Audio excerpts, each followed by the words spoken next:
નમસ્કાર દર્શક મિત્રો, કચ્છ સમાચાર ન્યૂઝ ચેનલમાં આપનું હાર્દિક સ્વાગત છે। તો હવે ચાલો જોઈએ આજના મુખ્ય સમાચાર। તારીખ 2 માર્ચ 2026ના રોજ કચ્છ જિલ્લા કોંગ્રેસ સમિતિ દ્વારા સર્કિટ હાઉસ ભુજ ખાતે પત્રકાર પરિષદનું આયોજન કરવામાં આવ્યું હતું। પત્રકાર પરિષદને સંબોધતા જિલ્લા કોંગ્રેસ પ્રમુખ વી.કે. હુંબલે જણાવ્યું હતું કે આપણા કચ્છ જિલ્લામાં એસઆઈઆરની કામગીરી એટલે કે મતદાર સુધારણા કામગીરી કરવામાં આવી, જેમાં પ્રથમ તબક્કામાં જે ડ્રાફ્ટ યાદી જાહેર કરવામાં આવી તેમાં બીએલઓએ ઘરે ફરી અને ડ્રાફ્ટ યાદીના મુસદ્દા અનુસાર 2,14,000 જેટલા નામો કમી થઈ ગયા હતા। પરંતુ ત્યાર પછી ભાજપને શું કુબુદ્ધિ સૂજી કે એમને 72,000 જેટલા ફોર્મ નંબર 7 જે નામો કમી કરવા માટેનું ફોર્મ છે, જે જથ્થાબંધ રીતે જુદી જુદી પ્રાંત કચેરીઓમાં રજૂ કરવામાં આવ્યા। આ નવાઈની બાબત તો એ છે કે આ 72,000 ફોર્મ જે રજૂ થયા ત્યાર પછી કોંગ્રેસના આગેવાનો, હોદ્દેદારો, કાર્યકરોની જાગૃતતા અને લડાઈને કારણે અમે જે લડત કરી કે ભાઈ આ 72,000 ફોર્મ જે બીએલઓએ ઘરે ફરીને તો મતદાર યાદી તૈયાર કરી છે, એના પછી આ 72,000 ફોર્મ ક્યાંથી આવ્યા, કોને રજૂ કર્યા, કોની સહીથી રજૂ કર્યા, અને આની લડાઈને કારણે આ 72,000માંથી માત્ર 3,000 ફોર્મ માન્ય રહ્યા, 69,000 ફોર્મ અમાન્ય એટલે કે રદ કરવામાં આવ્યા, સ્વીકાર્યા જ નહીં।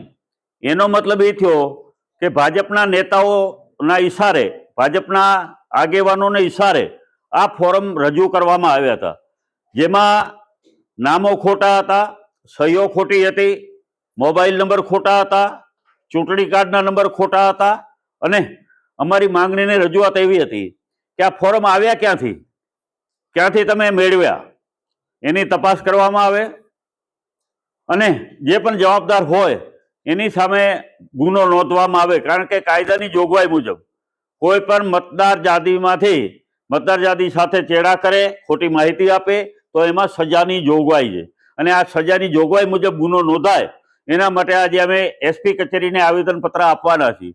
અને આ આવેદનપત્રમાં મુખ્ય મુદ્દો અમારો એવો છે કે આ જે ફોર્મ બધા રજૂ થયા એના ષડયંત્રમાં, જેને મદદગારી આપણે કહીએ તો મદદગારીમાં ગુજરાત પ્રદેશના પ્રમુખ ભાજપના જગદીશ વિશ્વકર્મા અને આપણા જિલ્લાના પ્રમુખ દેવજીભાઈ વરચન ભાજપના, જે બંનેએ ષડયંત્ર કરી એક ષડયંત્રના ભાગરૂપે જીવતા માણસોના નામો કમી કરવાનું એક કાવતરું કર્યું।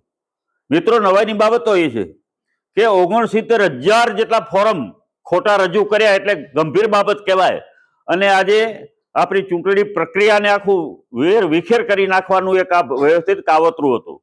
ભયંકર આઝાદ ભારતના ઇતિહાસમાં કદાચ આવું ક્યારે કાવતરું નહીં થયું હોય। તમે હયાત માણસોના, જીવિત માણસોના, જે અહીંયા જ રહેતા હોય એવા મતદારોના નામો કેમ કમી કરાવી શકો? અને આ મુદ્દો ખૂબ ગંભીર હતો, એટલા માટે આજે અમે એસપી સાહેબ બંને પૂર્વ અને પશ્ચિમને ફરિયાદ આપવાના છીએ કે જે આ લોકોએ ફોર્મ રજૂ કર્યા એની તપાસ કરવામાં આવે, ક્યાંથી નીકળ્યા છે, કયા સોફ્ટવેરમાંથી આ ફોર્મ ટાઈપ થયા છે, કોની સહી છે, કોના મોબાઈલ નંબર છે, કોના ચૂંટણી કાર્ડ છે, તમામ હકીકતો ખોટી સાબિત થઈ છે।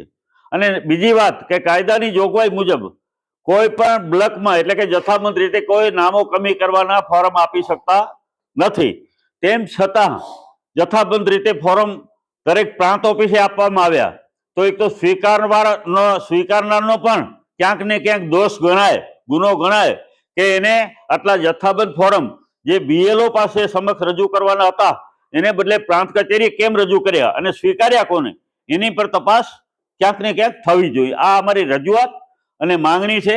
તો અમારી જે આજે રજૂઆત અમે એસપી સાહેબને કહેવાના છીએ માત્ર એટલું છે કે જુદી જુદી કલમો હેઠળ કલમ 61, કલમ 316 છેતરપિંડીની છે, 334 ને 36 ખોટા દસ્તાવેજ બનાવવા, 337 ખોટા વ્યક્તિઓ તરીકે રજૂ થવું, 338 કલમ નકલી દસ્તાવેજનો ઉપયોગ કરવો, કલમ નંબર 341 જાહેર રેકોર્ડ સાથે ચેડા કોને કર્યા તો આ હેઠળ એક ગુનો નોંધવામાં આવે। મતદાર યાદી અંગે ખોટું નિવેદન કરવું ભારતના સંવિધાનના આર્ટિકલ 14, 15, 19, 1 એ અને 327 હેઠળના મૂળભૂત અધિકારોનો ક્યાંક ને ક્યાંક ભંગ થાય છે. તો ખરેખર જે અધિકારીઓ હતા એમને બ્લોકમાં ફોર્મ નંબર 7 સ્વીકાર્ય હતા જ નહીં, અને જે વ્યક્તિની ઓળખ અને જાણકારી ફરજિયાત હતી એ પણ એમને મેળવી નથી. ઈઆરઓની ફરજ હતી કે ખોટા ફોર્મ સ્વીકારવાની જરૂરિયાત જ નહોતી. તો અમે અત્યંત વિનમ્રતા સાથે નીચે મુજબની અમારી માંગ છે કે હેન્ડ રાઇટિંગ અને ફોરેન્સિક તપાસ કરવામાં આવે કે કોને ફોર્મ કોની સહીથી રજૂ કર્યા છે, ફોર્મ ક્યાં પ્રિન્ટિંગ થયા, તેમજ કયા સોફ્ટવેર થયા મારફતે આવ્યા, એના પર સોર્સની તપાસ થવી જોઈએ. આ જથ્થાબંધ ફોર્મ કચેરીમાં કોણ જમા કરાવી ગયું તેની તપાસ કરવી ને કચેરીના સીસીટીવી છે એ તપાસવામાં આવે, તથા જે કર્મચારીઓ દ્વારા સ્વીકારવામાં આવ્યા હોય તેની તપાસ કરવામાં આવે. તાત્કાલિક જવાબદાર વ્યક્તિઓ જે લોકોએ ગુનામાં મદદગારી કરી હોય તેવા તમામ સામે બીએનએસ અને આરપી હેઠળ એફઆઈઆર નોંધવામાં આવે. આમ હજારો લોકોના અસ્તિત્વનો ખતરો ઊભો થતો હોય અને સામાન્ય જનતામાં ભયંકર આક્રોશ વ્યક્ત થયેલ છે, તથા દેશની સંવૈધાનિક સંસ્થાઓ અને શાસન પ્રશાસન સામે પણ મોટા પ્રશ્નો ઊભા થયા છે. તો અમારે કહેવાનો મતલબ એ છે કે પોલીસ વારંવાર એમ કે પાતાળમાંથી અમે ગુનેગારોને શોધી આવી છે, પરંતુ આમાં તો સત્તા પક્ષ ભાજપના પ્રદેશ પ્રમુખ અને ભાજપના જિલ્લા પ્રમુખ કચ્છના એ આપણા બંને મદદગારીમાં છે. એમના મારફત જ આ ફોરમ પ્રાંત કચેરીઓને ફોન કરી એમને ફોન કર્યા છે, તમારે સ્વીકારી લેવાના છે, તમારે આ નામો કમી કરવાના છે. અને એમાં માત્ર ને માત્ર ટાર્ગેટ કોને બનાવ્યા કે કોંગ્રેસને મત આપતા હતા એવા લોકોને. એમાં ઓબીસી, એસસી, એસટી, માઇનોરિટી, એમાં ખાસ કરીને મુસ્લિમો એટલા ટાર્ગેટ બનાવ્યા કે એક ગામમાં 70-80% જે ફોરમ આવ્યા એમાં મુસ્લિમ સમાજના છે. એટલે આવું કદાચ ભારતના ઇતિહાસમાં આવું નથી બન્યું. અને નવાઈની વાત એ છે કે હમણાં પણ આટલું બધી પ્રક્રિયા કર્યા પછી માત્ર 3000 ફોરમ માન્ય રહ્યા, એટલે 69,000 ફોરમ જે રદ થયા છે, અમાન્ય થયા છે.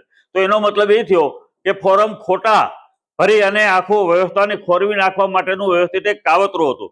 તો એના સામે ગુનો દાખલ થવો જોઈએ અને ખાસ કરીને ફરિયાદ નોંધવી જોઈએ. અમે એસપીને આજે આપી છે કે આના જે હોદ્દે પહેલા મુખ્ય તમારે જેને મદદગારી કરી છે, જેમાં આ ષડયંત્રના ભાગીદાર છે એવા પ્રદેશ પ્રમુખ અને જિલ્લાના પ્રમુખ સામે ગુનો નહોતો. પછી નીચેના એકલા રિમાન્ડ એના માંગો એટલે એકલા એના નામો આપશે, અને એ નામોના મારફત હર્ષ સંઘવી કહે છે ને કે કાયદામાં રહેશો તો ફાયદામાં રહેશો. તો આમાં આપણે જોશું કાયદામાં રહેશો તો ફાયદામાં રહેશે કે કેમ. અને એના પર વરઘોડા જો ગુનેગાર હોય તો એના પર બીજા ગરીબ લોકોને વરઘોડા કાઢે, એમ આના પર વરઘોડા કાઢવા જોઈએ. તો આ એક ગંભીર મુદ્દો છે.